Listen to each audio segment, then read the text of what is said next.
Hello बच्चों, तो कैसे हैं आप लोग। आज के इस वीडियो में मैं chapter 1 matter in our surrounding chemistry का जो दूसरा पार्ट है उसको बनाने आया हूँ।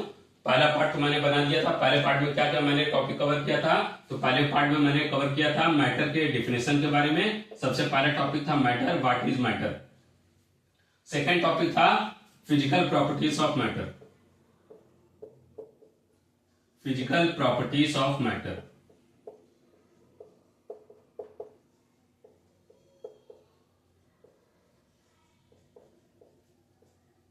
अब इसी में एक टॉपिक था फिजिकल प्रॉपर्टीज ऑफ मैटर में था what is matter made up of. तो मैंने बताया था मैटर किससे मिलकर बना होता है, पार्टिकल्स, एलिमेंट से, पार्टिकल से मिलकर बना होता है, छोटे छोटे पार्टिकल से मिलकर बना होता है। What is matter made up of. फिर इसके बाद मैंने अगले टॉपिक में बताया था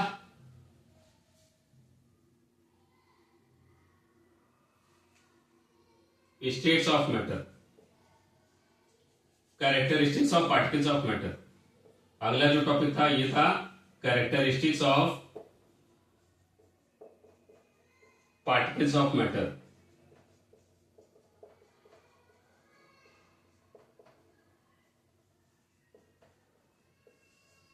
फिर जो अगला टॉपिक था वो बताया था मैंने स्टेट्स ऑफ मैटर,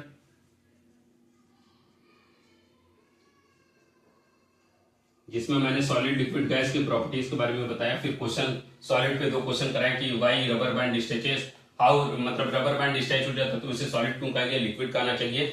तो मैंने बताया था इसका रीजन कि जब तक उस पर एक्सटर्नल फोर्स लगाएंगे तभी तक वो उसका शेप चेंज होता है। एक्सटर्नल फोर्स रिमूव कर देने पर वो वापस अपने ओरिजिनल शेप में आ जाता है, इसलिए वो सॉलिड ही रहेगा, लिक्विड नहीं माना जाएगा।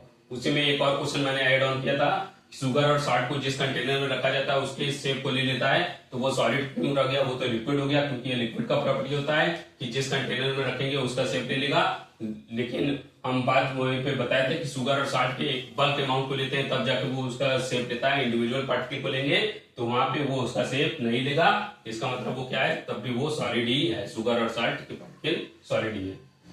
इसके बाद मैंने बताया था can matter change it's state, can matter change it's state.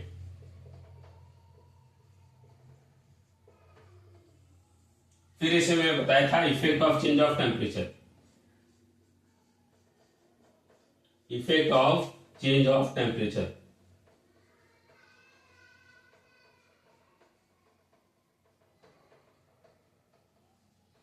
तो इतने टॉपिक मैंने कवर किए थे पिछले वीडियो में, पिछले पार्ट में। अब इस पार्ट में मैं बस छोटा 2-3 टॉपिक बचा रह गया है, उसी को हम कवर कर देंगे और ये पहला चैप्टर कंप्लीट हो जाएगा ना। तो चलिए हम लोग विदाउट एनी डिले स्टार्ट करते हैं अपना अगला टॉपिक। इतने टॉपिक को मैंने कवर किया था पिछले पार्ट में और इस पार्ट में मैं आगे के टॉपिक को कवर करने वाला हूं। तो अगला जो टॉपिक है वो पहला टॉपिक है effect of change of pressure, effect of change of pressure, effect of change of pressure. मतलब प्रेशर के चेंज करने का क्या इफेक्ट होता है वही हमको इस टॉपिक में पढ़ना है। तो बस इसमें सिंपली ये टॉपिक पढ़ना है कि किसी गैस को लिक्विफाई किया जा सकता है जब हम प्रेशर को अप्लाई करते हैं, प्रेशर को बढ़ा दे तब ना। तो इसमें effect of change of pressure में जनरली हमें पढ़ना है कि gases can be liquefied, gases can be liquefied, gases can be liquefied by applying pressure, applying pressure and lowering temperature.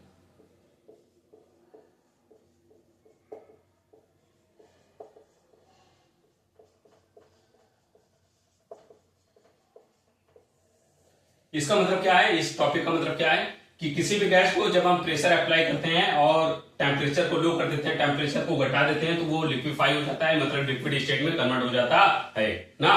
किसी भी गैस को जब प्रेशर बढ़ाएं और उसके टेम्परेचर को कम कर दे तो वो लिक्विड स्टेट में कन्वर्ट हो जाएगा।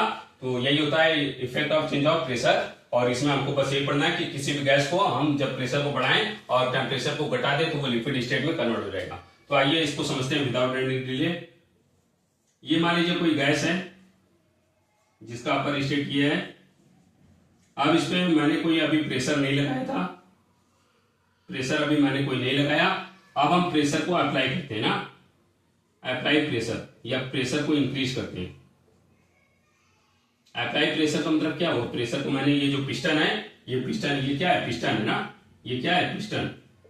इस पिस्टन को हम क्या करेंगे, दबाएंगे, होल्ड करेंगे, मतलब प्रेस करेंगे, जिसकी वजह से ये क्या हो जाएगा, ये थोड़ा सा नीचे आ जाएगा, पिस्टन थोड़ा नीचे आ जाएगा और गैस थोड़ा क्या हो जाएगा, कंप्रेस हो जाएगा। गैस क्या हो जाएगा, कंप्रेस हो जाएगा। अप्लाई प्रेशर का मतलब क्या है, पिस्टन को मैंने दबा दिया, पिस्टन को मैंने प्रेस कर दिया, गैस क्या हो जाएगी, कंप्रेस हो जाएगी और उसी समय पे हमने टेम्परेचर को कम कर दिया या कूलिंग कर दिया, लोवरिंग टेम्परेचर कर दिया, या इसको शॉर्ट में कहें तो कूलिंग कर दिया। तो ये क्या हो जाएगा, जो गैस था वो कन्वर्ट हो जाएगा लिक्विड स्टेट में। किसमें कन्वर्ट हो जाएगा, लिक्विड स्टेट में कन्वर्ट हो जाएगा। ये जो गैस है ये कन्वर्ट हो जाएगा लिक्विड स्टेट में ना। तो इस टॉपिक में बस यही पढ़ना है आप लोगों को कि किसी भी गैस को जब पिस्टन के द्वारा प्रेशर अप्लाई किया जाता है और उसी समय पे कूलिंग कर दिया जाता है या टेम्परेचर को लो कर दिया जाता है तो वो लिक्विड स्टेट में कन्वर्ट हो जाता है ना। किसी भी गैस को लिक्विड में बदलने के लिए उसका प्रेशर अप्लाई करना पड़ता है, प्रेशर को इंक्रीज करना पड़ता है और टेम्परेचर को कम करना पड़ता है, टेम्परेचर को लोअर करना पड़ता है, जिससे वो गैस लिक्विड स्टेट में कन्वर्ट हो जाता है ना। किसी भी गैस को प्रेशर अप्लाई करके और टेम्परेचर को कम करके लिक्विड स्टेट में बदला जा सकता है। बस यही इस टॉपिक में पढ़ना था ना। तो आई थिंक आप लोग समझ गए होंगे ये टॉपिक। अब हम चलते हैं लास्ट टॉपिक पर, इस चैप्टर के लास्ट टॉपिक पर चलते हैं।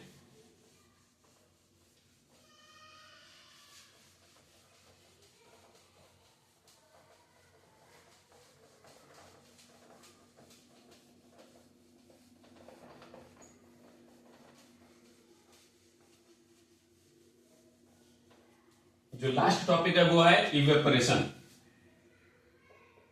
इवेपोरेशन या जिसे वेपराइजेशन भी कहा जाता है, इवेपोरेशन या वेपराइजेशन भी कहा जाता है ना। तो ये आप जानते होंगे इवेपोरेशन या वेपराइजेशन क्या होता है। तो इवेपोरेशन या वेपराइजेशन क्या होता है, जब किसी लिक्विड फेस को लिक्विड मैटर का एक ऐसा स्टेट जो लिक्विड स्टेट में हो उसे गैसियस स्टेट में कन्वर्ट करना हो या वेपर स्टेट में कन्वर्ट करना हो, उसी प्रोसेस को कहा जाता है इवेपोरेशन या वेपराइजेशन ना। जब किसी लिक्विड स्टेट को गैस या वेपर स्टेट में कन्वर्ट कर दिया जाता है below it's boiling point, below it's boiling point. यहां पे ये पॉइंट बहुत ज्यादा इंपॉर्टेंट है, below it's boiling point. Liquid के बॉइलिंग पॉइंट के नीचे जब किसी लिक्विड को गैसियस या वेपर स्टेट में कन्वर्ट कर दिया जाता है उसी प्रोसेस को इवेपोरेशन या वेपराइजेशन कहा जाता है ना। इवेपोरेशन या वेपराइजेशन क्या होता है, जब किसी लिक्विड स्टेट ऑफ मैटर को गैसियस स्टेट ऑफ मैटर या वेपर स्टेट में कन्वर्ट कर दिया जाए बिलो इट्स बॉइलिंग पॉइंट, उस प्रोसेस को इवेपोरेशन या वेपराइजेशन कहा जाता है ना।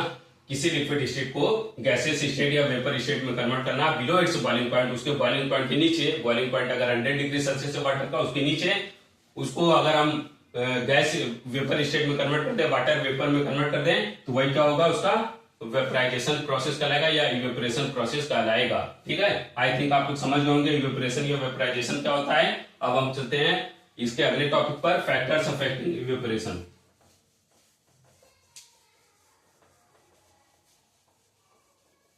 अगला जो टॉपिक है वो है फैक्टर्स अफेक्टिंग इवेपोरेशन।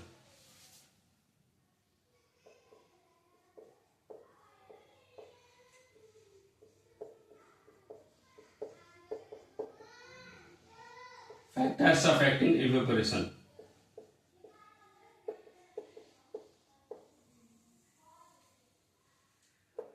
तो कौन कौन से ऐसे फैक्टर है जो इवेपोरेशन को अफेक्ट करते हैं, या कौन कौन से ऐसे फैक्टर है जो इवेपोरेशन को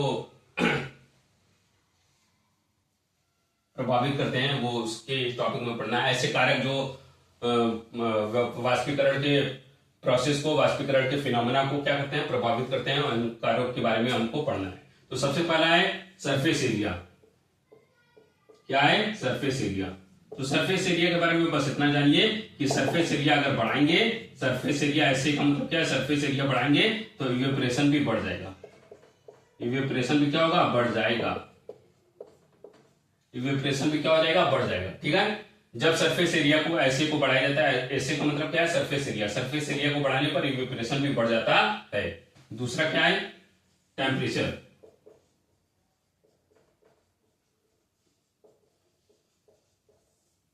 टेम्परेचर के बारे में आप जानते होंगे कि जब टेम्परेचर T का मतलब बढ़ाया जाता है तो इवेपोरेशन भी बढ़ जाता है ना।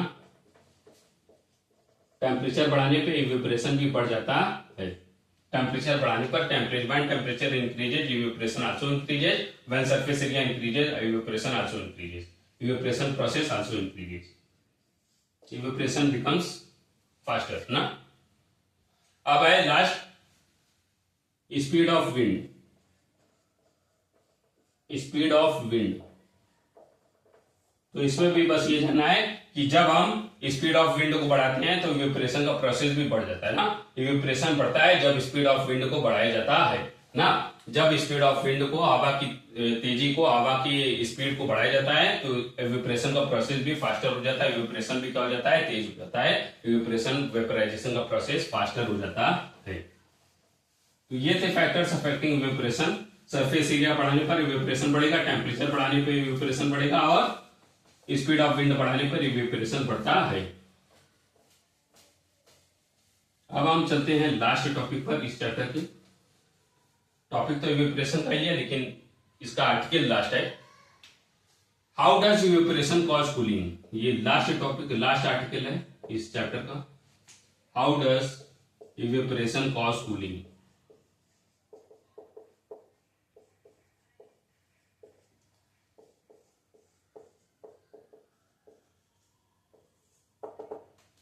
How does evaporation cause cooling.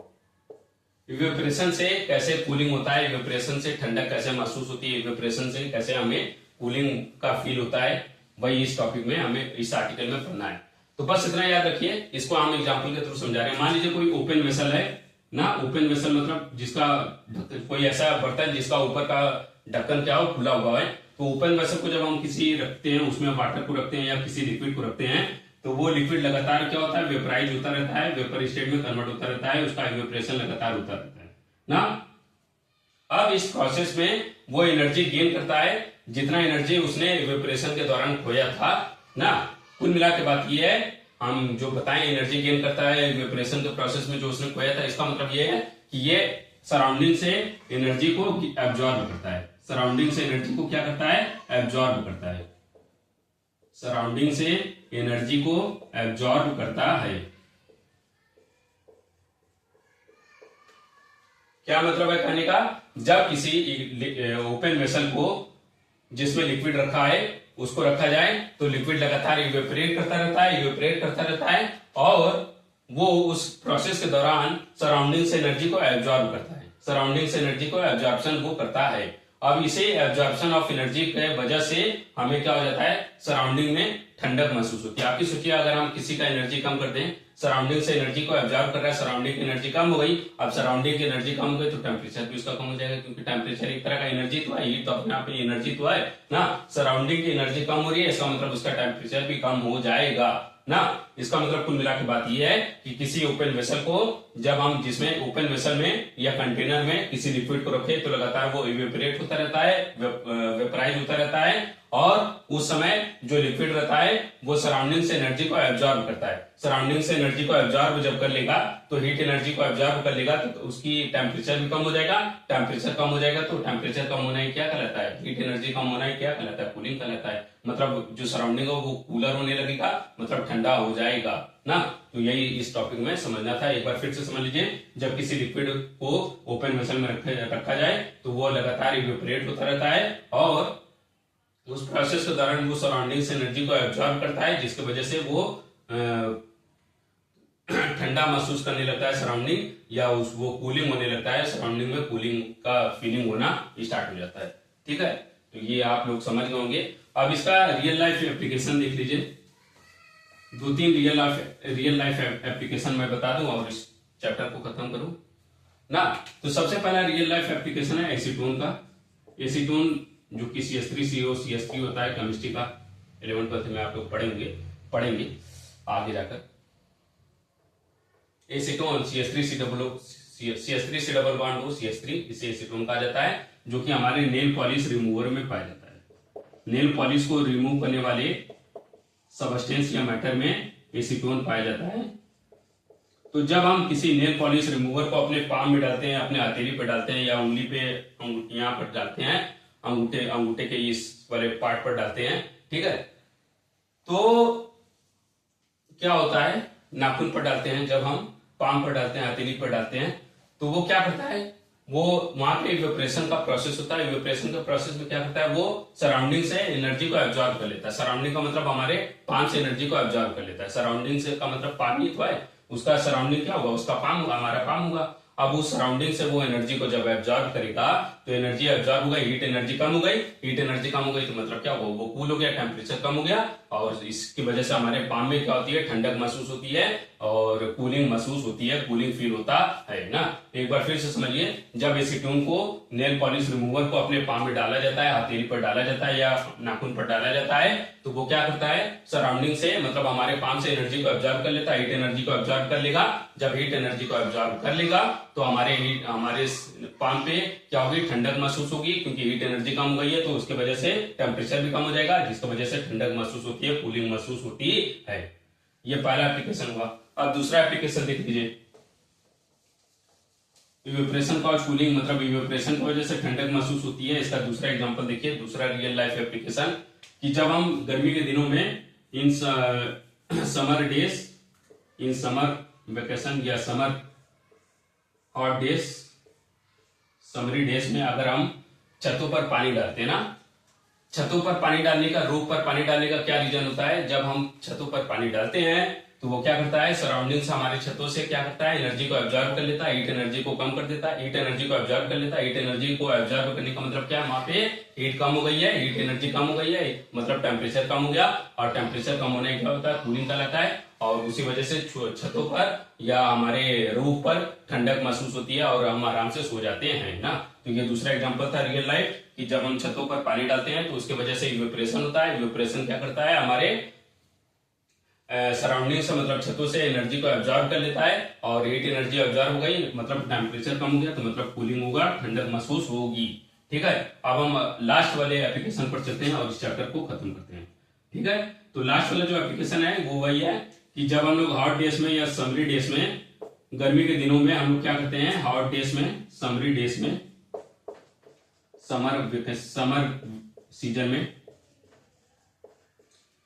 Cotton की क्लॉथ पहनते हैं ना, कॉटन की क्लॉथ पहनते हैं, कॉटन की क्लॉथ को प्रीफर करते हैं।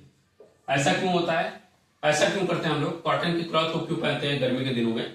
तो गर्मी के दिनों में कॉटन क्लॉथ पहनने का रीजन ये है कि कॉटन जो रहता है गुड एब्जॉर्बर ऑफ वाटर होता है, वाटर का अच्छा एब्जॉर्बर होता है, जो हमारे शरीर से स्वेट को, पसीने को एब्जॉर्ब कर लेता है, और हमारे शरीर से जो पसीने को, स्वेट को एब्जॉर्ब किया है उसे एटमॉस्फेयर में, जो सराउंडिंग में, उसे वाटर वेपर के रूप में एक्सपोज कर देता है, निकाल देता है, बाहर कर देता है, और जिसकी वजह से हमें ठंडक महसूस होती है, हमारे शरीर को, बॉडी को टेम्परेचर कम हो जाता है, या उस बॉडी को कूलिंग महसूस होती है, कूलिंग फील होती है, हमारे शरीर को ठंडक महसूस होती है ना। तो यही रीजन है कि जब हम हॉट डेज में, समर सीजन में, समरी डेज में कॉटन क्लॉथ को पहनते हैं, तो इसके वजह से क्या होता है, कॉटन क्लॉथ को पहनने पर हमारे cotton cloth good absorber of water होने की वजह से, गुड एब्जॉर्बर ऑफ वाटर होने की वजह से हमारे स्वेट को, शरीर के स्वेट को क्या कर लेता है, एब्जॉर्ब कर लेता है, और उसे वाटर वेपर के रूप में सराउंडिंग में क्या कर देता है, एक्सपोज कर देता है, निकाल देता है, और जिसकी वजह से हमारे शरीर में ठंडक महसूस होती है, कूलिंग महसूस होती है। आई थिंक ये टॉपिक भी आप लोग, ये आर्टिकल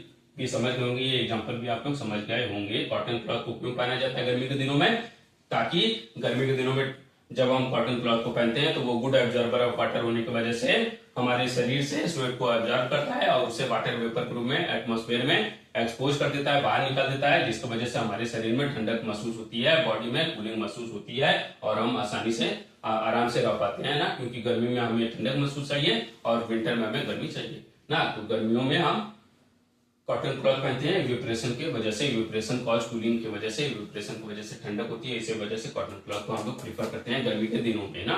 तो यहाँ तक ये चैप्टर होता है एंड, और हम लोग ये इस चैप्टर नंबर 1 को कंप्लीट कर चुके हैं। इस दूसरे वाले पार्ट में, पहले पार्ट में मैंने मैटर के बारे में बताया, मैटर का डेफिनेशन बताया, मैटर किससे मिलकर बना है, छोटे छोटे पार्टिकल से मिलकर बना है, उसके बारे में बताया। फिर मैंने बताया कि matter characteristic, particles of matter के क्या कैरेक्टरिस्टिक्स होते हैं। फिर उसके बाद स्टेट्स ऑफ मैटर के बारे में बताया, जिसमें सॉलिड लिक्विड गैस के बारे में सेपरेटली बताया, सॉलिड पे 2 क्वेश्चन कराए। फिर उसके बाद लिक्विड गैस की प्रॉपर्टीज के बारे में बताया। फिर उसके बाद मैटर के स्टेट को चेंज किया जा सकता है क्या, उसके बारे में बताया। और फिर उसके बाद मैंने बताया कि 2 तरीके से मैटर के स्टेट को चेंज किया जा सकता है। एक पहला क्या है, effect of change of temperature, temperature के कारण टेम्परेचर को बढ़ाकर या टेम्परेचर को चेंज करके। दूसरा इफेक्ट ऑफ प्रेशर, प्रेशर को बढ़ाकर या प्रेशर को चेंज करके हम मैटर को मैटर के स्टेट को चेंज कर सकते हैं। और फिर उसके बाद मैंने आज के इस वीडियो में क्या क्या बताया कि प्रेशर वाला इफेक्ट बताया, और फिर उसके बाद इवेपोरेशन के बारे में बताया, इवेपोरेशन क्या होता है उसका डेफिनेशन बताया, और फिर उसके बाद इवेपोरेशन को अफेक्ट करने वाले फैक्टर के बारे में बताया। और इस लास्ट वाले आर्टिकल में हमने क्या बताया कि इवेपोरेशन की वजह से कूलिंग कैसे होती है, ये बताया। बस इस सेकेंड पार्ट में इतना ही तक रखते हैं, ज्यादा लंबा वीडियो ना बनाते हुए, क्योंकि चैप्टर अब खत्म हो चुका है। धन्यवाद बच्चों। अगर वीडियो पसंद है तो वीडियो को ज्यादा से ज्यादा लाइक करें और हमारे चैनल को सब्सक्राइब करें, उन बच्चों तक पहुंचाएं जो इस वीडियो तक कहीं किसी न किसी कारण से पहुंच नहीं पा रहे। धन्यवाद बच्चों।